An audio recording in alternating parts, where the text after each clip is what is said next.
What if the one letter promising a new life, a new family, and a fresh start was all built on a lie?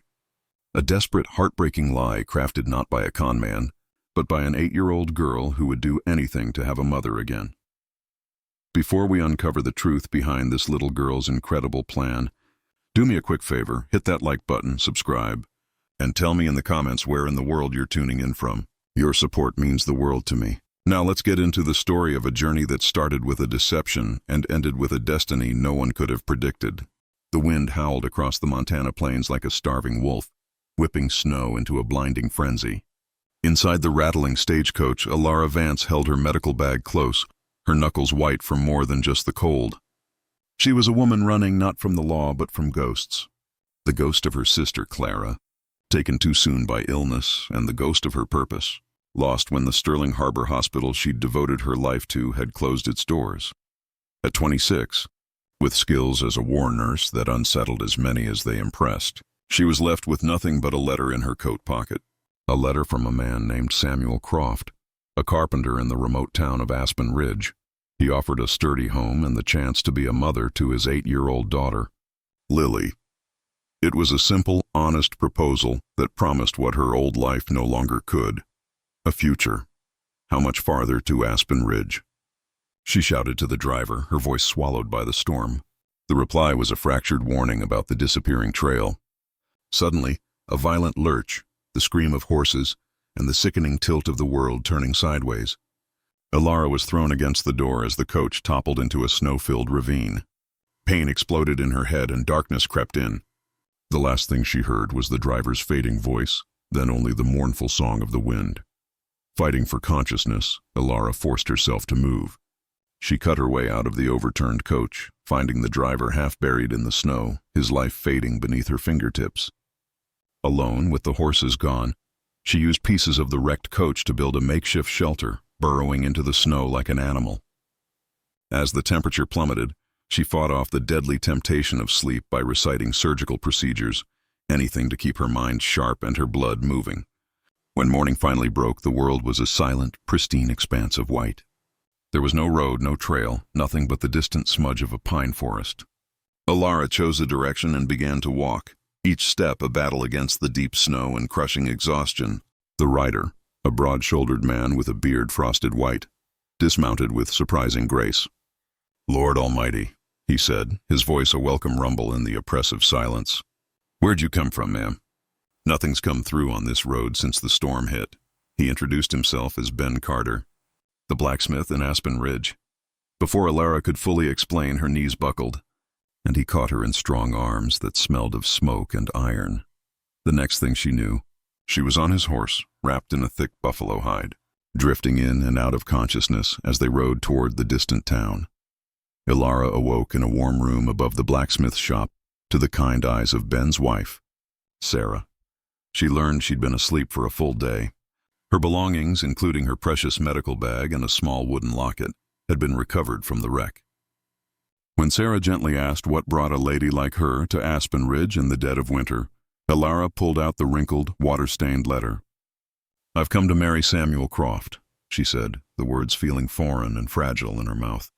A strange, unreadable expression passed over Sarah's face. She described Samuel as a fine carpenter who kept to himself since his wife, Isabella, passed away 3 years ago. The next day, Ben helped Elara into a small sleigh for the 2-mile journey to the Croft homestead. As they traveled, he spoke of the harsh beauty of Montana, a land that tries its best to touch you back, usually with teeth or claws. The homestead was nestled at the edge of a pine forest, a modest but beautifully crafted log house with smoke curling from its chimney. Everything spoke of skilled hands and quiet pride. As they pulled into the yard, a tall, lean man with deep-set blue eyes stepped onto the porch. It was Samuel Croft. He looked at Elara not with anticipation, but with utter confusion. "Got someone here to see you," Ben called out. "This is Miss Elara Vance. Nearly lost her in the blizzard." "Miss Vance," Samuel said, his voice cautious. "You've come from Sterling Harbor," he stated, more than asked. "In response to your letter," she said, her voice trembling slightly. Samuel's brow furrowed. "My letter?" Before he could say more, a small voice cried out, "Is she here?" "Is she the one?" An 8-year-old girl with dark braids and her father's deep blue eyes appeared in the doorway. It was Lily. She flew down the steps, her face alight with excitement. "You came!" "You really came." Samuel caught his daughter before she could crash into Elara. "Lily," he said, his voice firm. "What do you know about this?" The girl looked up at her father, a mixture of guilt and defiance on her face. "I did it, Papa. I wrote to the lady agency in Sterling Harbor." "I copied your writing from your papers." A heavy silence fell. Elara felt a chill that had nothing to do with the winter air. She pulled out the letter. "You didn't write this?" she asked Samuel, her voice barely a whisper. He took it, his disbelief growing as he read. "No, ma'am, I did not." He turned to his daughter, his expression a storm of anger and embarrassment. "Lily Grace Croft, what have you done?" The little girl lifted her chin. "You needed a wife, and I needed a mother." The ground shifted beneath Elara's feet. The entire journey, the risk, the near-death experience, all of it was the result of a child's desperate wish. Ben, seeing the impossible situation, offered to take Elara back to town, but Samuel stopped him. The trails to Silver Creek, the nearest major city, wouldn't be clear for weeks. Just then, dark clouds began to gather over the mountains, signaling another approaching storm. Trapped by the weather and a child's scheme, Samuel's jaw tightened. After a long, tense moment, he nodded curtly. "You can stay until the storm passes, Miss Vance. I have a small sewing room off the kitchen." As Ben's sleigh pulled away, Elara stood on the porch beside a man who clearly wished she were anywhere else on earth. Snow began to fall as he held the door open, and she stepped into the home. The Croft home was warm and surprisingly well kept. Every piece of furniture, from the sturdy kitchen table to the elegant rocking chairs, a testament to Samuel's skill. Lily, though subdued after her father's reprimand, watched Elara with hopeful eyes. The sewing room was small but clean, and Samuel lit the stove before leaving her with a stiff, "We eat supper at 6. You're welcome to join us." Left alone, Elara fought back tears of exhaustion and disappointment. She had survived a war and buried her sister. She would survive this too. Supper was a tense affair, broken only by Lily's curious questions. Elara, grateful for the distraction, answered kindly, explaining she was a nurse. Later, as Samuel patiently guided Lily through her evening lessons, Elara saw a different side of him, a devoted father trying to be everything for his child. That night, Elara was awoken by Lily's terrified screams. She rushed to the girl's room to find her in the grip of a nightmare, crying out for her mother. Samuel was nowhere to be found. "He goes to the workshop when the headaches are bad." Lily sobbed after Elara gently woke her. The dream had been a memory of her mother, Isabella, in her final days. To soothe the child, Elara fetched her wooden locket. It was a gift from a dying soldier she had cared for during the war, a young man who asked her to find his brother someday. She had assumed the brother was lost long ago, so she told people the locket had belonged to her sister, Clara. She opened it, and a delicate, haunting lullaby filled the room. Lily's eyes widened. "That's the song Mama used to sing," she whispered. The melody calmed her, and Elara stayed, telling her stories about the stars until she drifted back to sleep. When Samuel returned, he found Elara waiting by the fire. She explained about Lily's nightmare and offered him a tincture for his headaches from her medical bag. He was hesitant. "Why would you help me after what my daughter's deception has cost you?" "Because you're in pain," she replied simply, "and alleviating suffering is what I do." That small act of kindness was a turning point. A fragile truce formed between them, built on quiet moments and shared responsibilities. The next day, while exploring the house, Elara discovered a cabinet with Isabella's homemade remedies and a folder containing meticulous notes Samuel had kept during his wife's battle with tuberculosis. They were a husband's desperate, heartbreaking record of a fight he was destined to lose. The discovery gave her a profound new understanding of his guarded nature. He wasn't just a stoic frontiersman. He was a man hollowed out by a grief so deep he had walled himself away to survive. Her presence slowly began to fill the silence in the house. She helped Lily with her lessons, her knowledge of fractions and long division amazing the young girl. She and Lily built a magnificent snow fort in the yard, and for the first time Elara heard Samuel laugh as he watched them play. Their shared history of loss, Elara's brother at Gettysburg, Samuel's brother James, lost in the same war, created another unexpected bond. One evening, after her stay had stretched from days into weeks, Elara was examining the locket, whose music mechanism had jammed. On an impulse, she worked at the bottom panel, which gave way to reveal a secret compartment. Inside was a folded piece of paper, a letter yellowed with age. It was from the soldier who had given her the locket, a man who called himself James Thorne. But the letter revealed a stunning truth. His real name was Nathaniel Reed. He had switched identities with his brother, who had a heart condition, to save him from serving in the war. The man known as Nathaniel Reed was officially a deserter. The real hero, who served and was wounded, was the man she had believed to be Samuel Croft.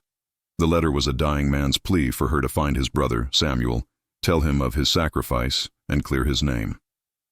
And the name of the soldier she had nursed? It wasn't James Thorne. It was Daniel Croft. Her patient, Daniel, was Samuel's brother. The man she had traveled across the country to marry, based on his daughter's lie, was the very man she had unknowingly promised to find all those years ago. The locket wasn't just a keepsake, it was a message. And she was the messenger, led here by the most impossible series of coincidences. She had to tell him. This changed everything. Armed with a truth that could either heal or shatter the fragile peace she'd found, Elara returned to the Croft homestead with Ben Carter. But as they arrived, they saw another sleigh in the yard. A well-dressed man stood on the porch with Samuel, a man who introduced himself as Marcus Sterling, Isabella's brother and Lily's uncle. He had come to take Lily back east, to a proper upbringing. "This is no place for a child," Marcus scoffed, waving a hand at the rustic home. "And I have reason to believe Mr. Croft is not a fit guardian." He produced a document. "According to military records, a man matching your description, Samuel Croft, deserted from the Union Army in 1863. A deserter raising my sister's child." The accusation hung in the air, cold and sharp. Samuel went pale, unable to deny the official record. Lily burst into tears, clinging to Elara. It was in that moment of crisis that Elara stepped forward, the locket and the letter in her hand. "Mr. Sterling, your accusations are based on a misunderstanding," she said, her voice clear and steady. She looked directly at Samuel. "This was meant for you." She handed him the letter. As he read his brother Daniel's last words, the color drained from his face. He looked up at her, his eyes filled with disbelief and a grief that had been buried for over a decade. "You knew Daniel?" he whispered. "I cared for him in his final hours," she confirmed. "He asked me to find you, to tell you he was proud of your sacrifice." "What sacrifice?" Marcus demanded. Slowly, the story came out. The exchanged identities, the brother who stayed behind, and the brother who went to war under a false name to protect him. The scar on Samuel's temple wasn't from a logging accident. It was from a Confederate shell at Antietam. He wasn't a deserter. He was a war hero who had given up his name, his past, and his honor to save his brother. He had told Isabella the truth, and she had kept his secret. The revelation left Marcus speechless. His case for guardianship crumbled into dust. He looked at his niece, who was now standing firmly between her father and Elara, and saw not a neglected child, but a loved and thriving one. With a heavy sigh, he withdrew his petition. After Marcus and Ben left, a profound silence settled over the small cabin.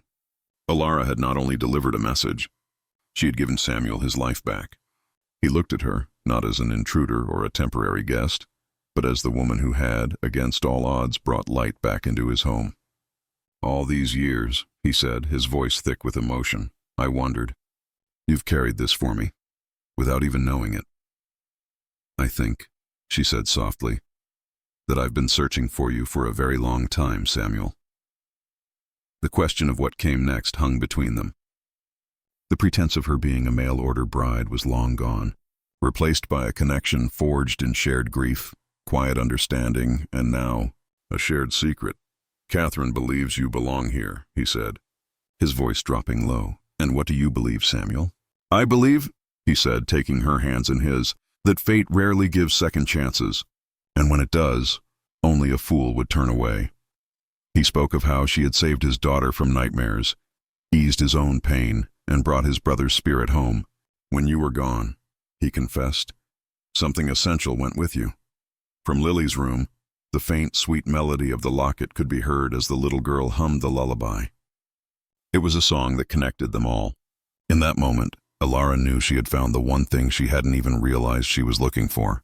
"Ask her, Papa," Lily urged, appearing in her doorway. "Ask her right now." With a laugh that sounded like freedom, Samuel Croft dropped to one knee. "Elara Vance," he began, his eyes never leaving hers, "will you marry me? Not as the bride my daughter ordered, but as the woman I have come to admire, respect, and care for more than words can say." "Yes," she said, her voice steady and sure. "Yes, I will." The next afternoon, in a simple ceremony before the fireplace, surrounded by pine boughs and witnessed by Ben and Sarah Carter, they were married. This new beginning wasn't built on a lie, but on a truth more incredible than any fiction. A truth that had traveled across a decade and a continent to finally bring them home. Life at the homestead settled into a rhythm of shared purpose. Winter thawed into a vibrant Montana spring, and the once silent cabin was now filled with laughter. Elara, Samuel, and Lily became a family, their bonds forged not by blood, but by choice and circumstance. The changes in Samuel were profound. The haunted, reserved man was gone, replaced by a husband and father whose smiles came easily. Then a letter arrived, forwarded from Sterling Harbor. It was from Elara's old supervisor at the Medical Institute. They were opening a new wing for women and children, the very project she had championed for years, and they were offering her the position of head nurse. It was the validation she had once craved, a chance to impact countless lives. The offer created an impossible choice: the career she had sacrificed everything for, or the family that had become her everything. Samuel, in an act of selfless love, told her he wouldn't stand in her way. "I don't want you to resent me someday for the opportunities you sacrificed," he said, his voice heavy. But Elara refused to see it as a choice between her calling and her family. Lying awake that night, she realized the answer wasn't in Sterling Harbor, nor was it in staying silent in Aspen Ridge. The next morning, she wrote a counter-proposal. It was audacious, revolutionary, and completely unexpected. She proposed that instead of her returning east, the Sterling Harbor Medical Institute fund a new venture, a frontier medical training program, based in the growing city of Silver Creek, where she could teach modern nursing techniques to the midwives and healers of the territory. Samuel would design and build the facility. To her astonishment, they agreed. Their final months at the homestead were bittersweet. They harvested their garden, said their goodbyes to the community that had embraced them, and paid one last visit to Isabella's grave. As they prepared to leave, Elara walked through the empty house, a place where she had arrived as a stranger and would now leave as a wife and mother. Their new home in Silver Creek was a magnificent structure of logs and timber that Samuel had designed, a combined home and school overlooking a winding creek. It was a place of healing, learning, and purpose. It was the physical embodiment of their shared dream. On their first night, as they stood looking out the window at the star-filled sky, Samuel drew her close. "A year ago," he murmured, "I was a widower just trying to survive. Now, this."